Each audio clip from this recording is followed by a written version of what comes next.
আচ্ছা ভাবুন তো, মহাসাগরের মাঝখানে একটা দ্বীপ, চারদিকে পোকামাকড়, অসহ্য গরম, 40 ডিগ্রি সেলসিয়াস তাপমাত্রা।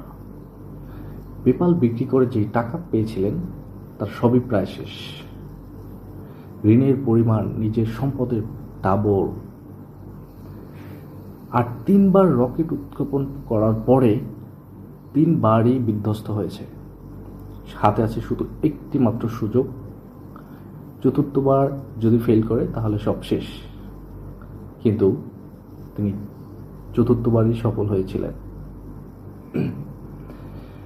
হ্যাঁ, সেই মানুষটির নাম ইলন মাস্ক।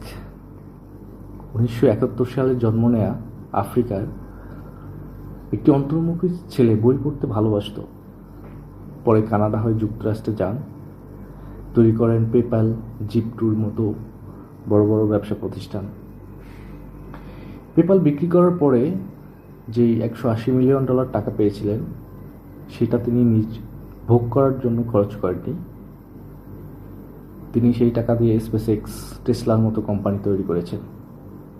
2008 সালে টেসলা এবং স্পেসএক্স দুইটাই প্রায় দেউলিয়া হয়ে যাওয়ার মতো অবস্থা হয়েছিল, কিন্তু তিনি হাল ছাড়েননি। তৃতীয়বারের মতো যখন রকেট ধ্বংস হয়ে গিয়েছিল, তখন তিনি তার সামনে দাঁড়িয়ে কেঁদেছিলেন। একটি মাত্র সুযোগ বাকি ছিল। আজ টেসলা পৃথিবীর অন্যতম বৃহত্তম কোম্পানি, আর স্পেসএক্স মহাকাশ প্রযুক্তিতে নতুন যুগের সূচনা করেছে। শিক্ষা একটাই, ড্রিম বিগ, স্বপ্ন দেখুন, ঝুঁকি নিন, নতুন কিছু তৈরি করুন, তাহলেই সফলতা আসবে।